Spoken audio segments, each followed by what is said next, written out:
Morning बच्चों। सुबह पाठ हम पढ़ रहे थे, तो अगले लेक्चर में हमने थोड़ा पढ़ा था, वह फिर से हम याद कर लेते हैं। तो मैं आपको बताती हूँ कि अगले लेक्चर में हमने देखा था कि सुबह सब लोग साफ सफाई में व्यस्त थे। रेशमा आती है और उसकी माँ को पूछती है कि माँ आज क्या है, सब लोग इतने व्यस्त क्यों हैं।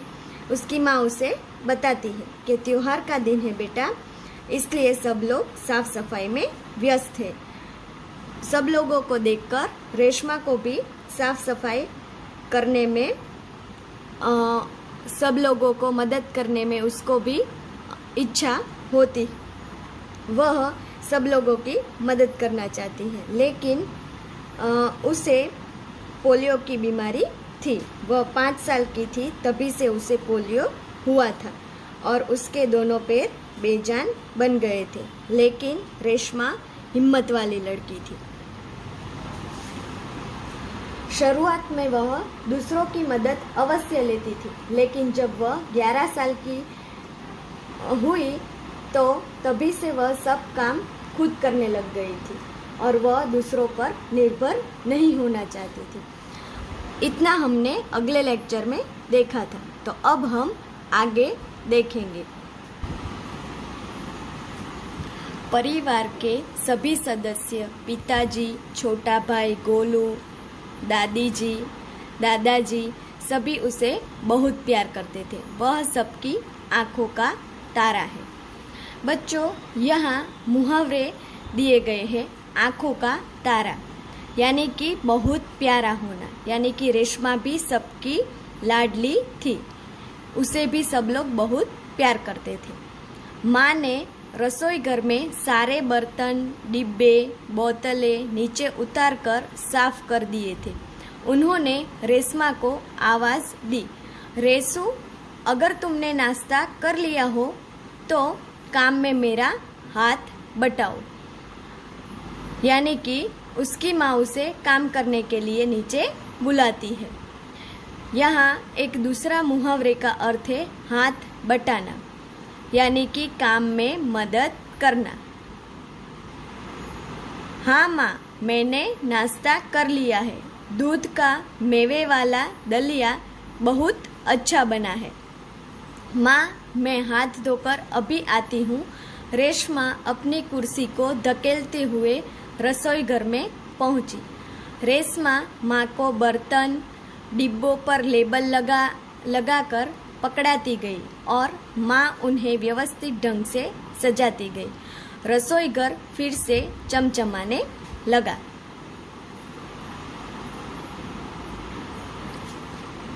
पिताजी दफ्तर चले गए। माँ को लड्डू बनाने के लिए कुछ जरूरी सामान चाहिए था। गोलू तो बहुत छोटा है। दादी जी, दादाजी बुजुर्ग है। अब सामान कौन लाएगा? माँ परेशान थी। रेशमा ने कहा, सामान मैं ले आऊँगी। बस आप मुझे सामान की लिस्ट और एक थैला दे दीजिए। तुम ले आओगी अकेली? माँ ने पूछा। हाँ माँ, एक बार पहले ही लाई थी। रेशमा की आवाज़ में दृढ़ता थी। तो बच्चों, माँ रेशमा को बाजार भेजती है। क्यों भेजती है? क्योंकि माँ को लड्डू बनाने के लिए कुछ सामान की ज़रूरत थी। उसके पति दफ्तर चले गए थे। बेटा गोलू अभी बहुत छोटा था। दादा और दादी भी बुजुर्ग थे। फिर माँ परेशान हो गई। माँ को परेशान देखकर रेशमा कहती है कि माँ, आप मुझे सामान की सूची और एक थैली दे दीजिए। सामान मैं ले आऊँगी। रेशमा की आवाज़ में दृढ़ता थी और वह पहले भी एक बार सामान ला चुकी थी। तो दृढ़ता यानी कि उसकी आवाज़ में मजबूती थी और दृढ़ होने का भाव दिखता था। इसलिए रेशमा की माँ उसे बाजार बेचती है।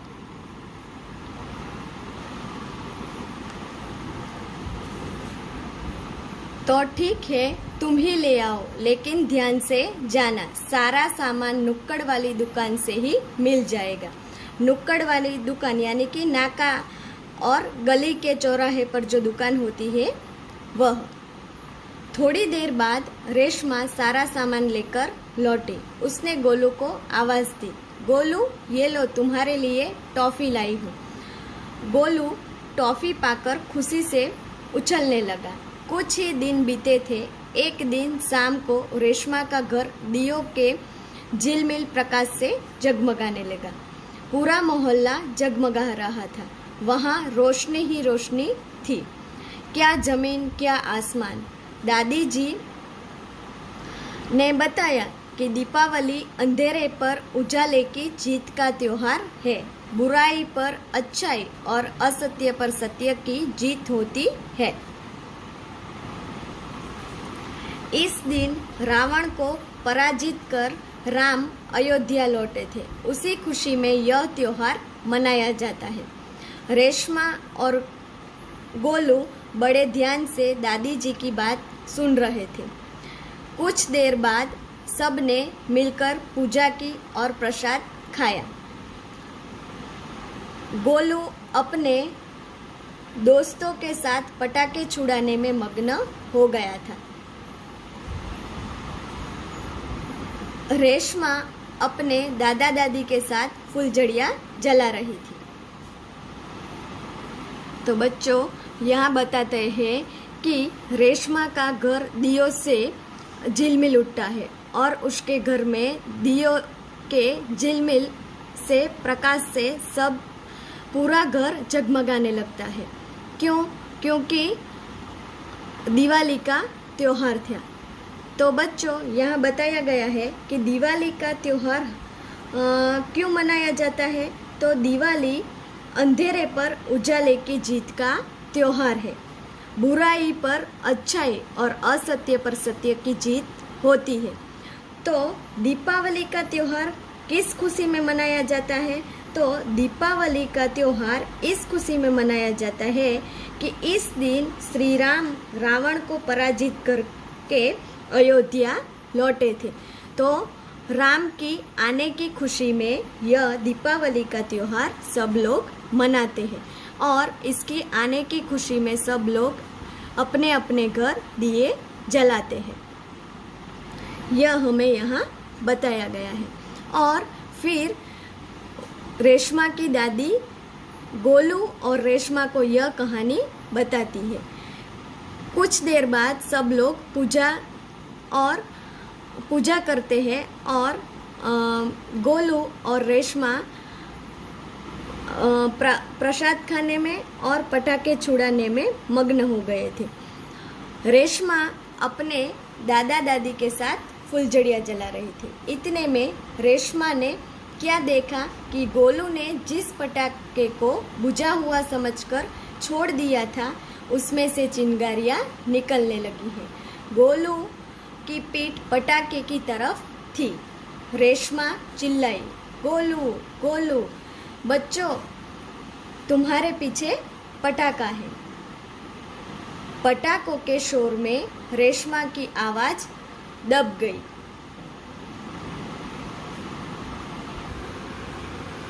बाकी लोग कुछ समझ पाते सबसे पहले रेशमा जल्दी जल्दी कुर्सी को धकेलती गोलू के पास जा पहुंची।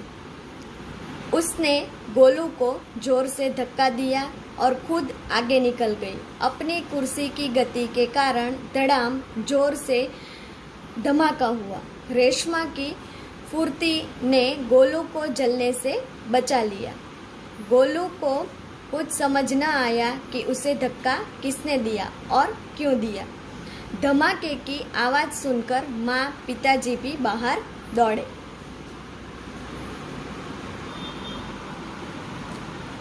कुर्सी रेशमा के ऊपर थी और रेशमा नीचे। पिताजी ने कुर्सी सीधी की और रेशमा को उस पर बिठा दिया। माँ भयभीत थी, बोली कहीं चोट तो नहीं लगी रेशो। रेशमा ने उन्हें सारी बात बताई। सब ने रेशमा की पीठ थपथपाई। गोलू रेशमा के पास आकर नाटकीय ढंग से बोला, दीदी आज तो आपने मेरी जान बचा ली। आपका यह धमाकेदार धक्का मुझे हमेशा याद रहेगा। सभी लोग खिलखिलाकर हंस पड़े। रेशमा की शारीरिक कमी उसके इरादों में कभी बाधा नहीं बनी। वह आज भी उतनी ही जिंदा दिल और परिश्रम से अपना जीवन जी रही है। उसकी हर सुबह नई सुबह होती है। वह हर सुबह अपने काम में नए इरादे से जुट जाती है। तो यहाँ हमने देखा कि रेशमा और गोलू अपने दादा दादी के साथ पटाखे जला रही थी। रेशमा अपने दादा दादी के साथ फुलझड़ियाँ जला रही थी और गोलू वह पटाखे फोड़ रहा था। तो तब वहाँ रेशमा देखती है कि गोलू ने जिस पटाखे को बुझा हुआ समझकर छोड़ दिया था, कुछ देर बाद उनमें से चिंगारियाँ निकलने लगती हैं। गोलू की पीठ पटाखे की तरफ थी।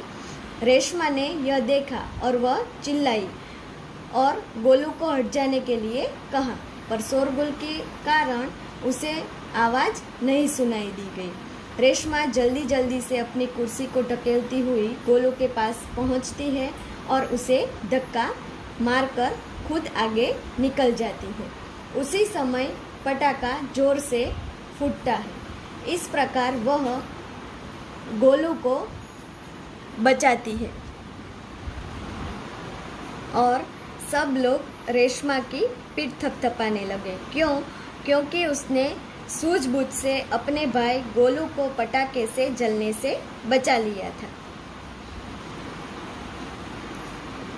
गोलू को वह धक्का हमेशा याद रहेगा जो उसे पटाखे से बचाने के लिए रेशमा ने दिया था।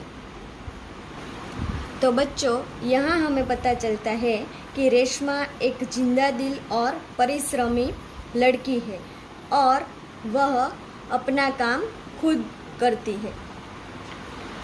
रेशमा को पोलियो हुआ था, फिर भी वह उसकी शारीरिक कमी उसके इरादे में कभी भी बाधारूप नहीं बनती है।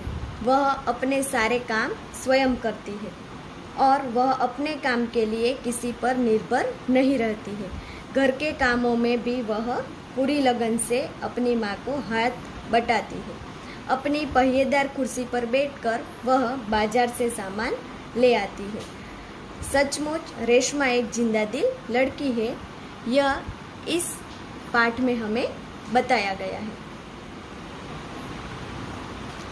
हौसला हो तो विकलांग व्यक्ति भी अपने बल पर जी सकता है। अपने साहस और फुर्ती से वह सबको प्रभावित कर सकता है। यह इस पाठ में हमें बताया गया है।